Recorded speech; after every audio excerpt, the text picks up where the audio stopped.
حضرت ابراہیم مہمان نواز بڑے تھے، سخی بڑے تھے۔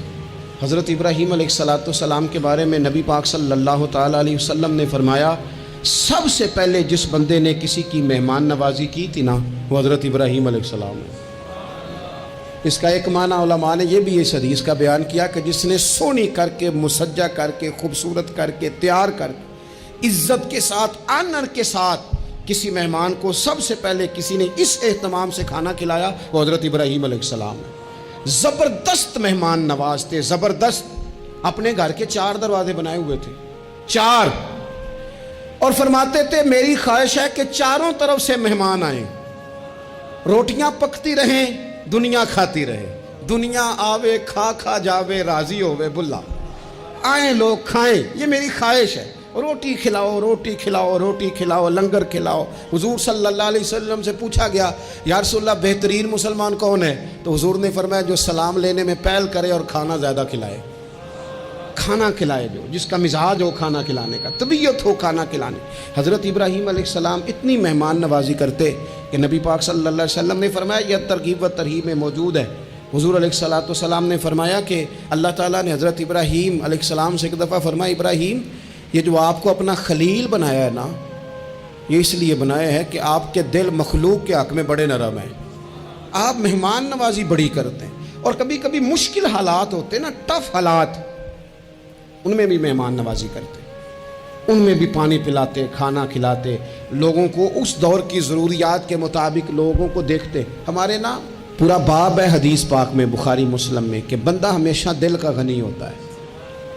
دلوں میں کبھی گنجائش بن جائے نا دلوں میں تو جیبوں میں بھی اللہ بنا ہی دیتا ہے۔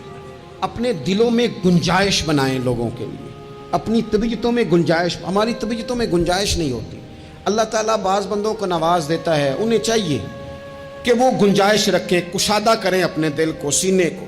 حضرت ابراہیم علیہ السلام نے نا ایک دفعہ قحط ہو گیا تھا، تو مہمان تو اب آئے بیٹھے تھے، بلکہ ان دنوں میں مہمان زیادہ بڑھ جاتے ہیں، کئی دفعہ زیادہ لوگ آ جاتے ہیں۔ اب وہ قحط کا زمانہ تھا، بہت ساری جگہوں پہ فصل ہی نہیں تھی، اناج ہی نہیں تھا، تو مہمان زیادہ ہو گئے۔ اب حضرت سارہ جناب ہاجرہ گھر میں موجود ہیں اور لوگوں کی لائنیں لگی ہوئی ہیں۔ حضرت ابراہیم علیہ السلام کا مصر میں ایک دوست تھا، حضرت حکیم الامت نے اس کو لکھا ہے، آپ نے نا اس کو کچھ سامان بھیجا، بوریاں بھیجی، فرمایا یار تیرے پاس گندم ہے تو ذرا گندم کی بھر دے بوریاں، مہمان بڑے آ گئے ہیں، روٹی کھلانی ہے لوگوں کو۔ حضرت ابراہیم نے وہ چند بوریاں اپنے اس مصری دوست کی طرف بھیجیں کہ گندم کی بھر دو، مہمان زیادہ آ گئے ہیں تو یہاں تو قحط ہے۔ اب وہاں جب گئے لینے کے لیے خدام اونٹ لے کے، بوریاں لے کے، تو اس نے کہا جی غلہ تو یہاں بھی ختم ہو گیا ہے، اب یہ خالی بوریاں لے کے واپس آ رہے ہیں۔ اب ان جانے والے خدام کو بھی پتہ تھا، جو قریب رہنے والے ہوتے ہیں وہ خانقاہوں کے، آستانوں کے، مدارس کے، مراکز کے مزاج سے بھی آگاہ ہو جاتے ہیں۔ ان کو پتہ تھا کہ اب مہمان تو بیٹھے ہیں بیسیوں، درجنوں، سینکڑوں، تو سب کو پتہ ہے کہ بھئی گندم آ رہی ہے، مصر سے آنا ہے تو کھانا ملنا ہے۔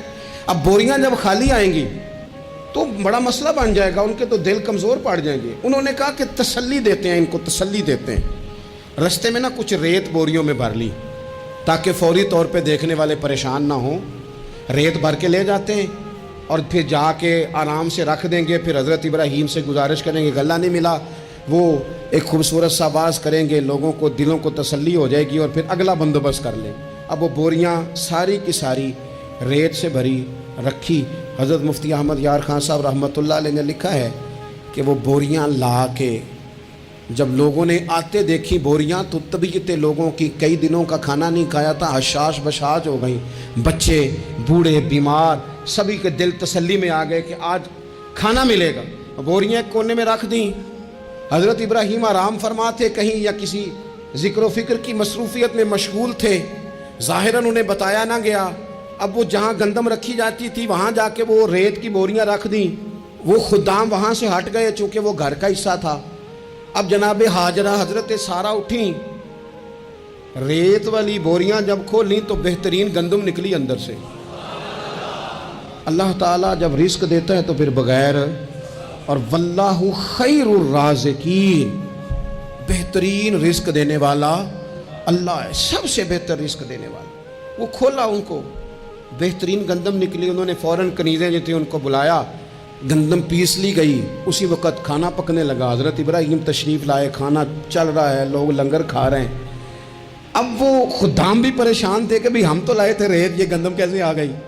حضرت سارہ اور جناب ہاجرہ قریب آئیں تو خواتین بعض اوقات گھر والوں کو گائیڈ کرتی ہیں کہ یہ والی سبزی بڑی اچھی تھی, یہ والے چاول بڑے اچھے ہیں, یہ جو گندم آپ لائیں یہ بڑی اچھی ہے. تو وہ تھوڑی سی گندم ہاتھ میں پکڑی, جناب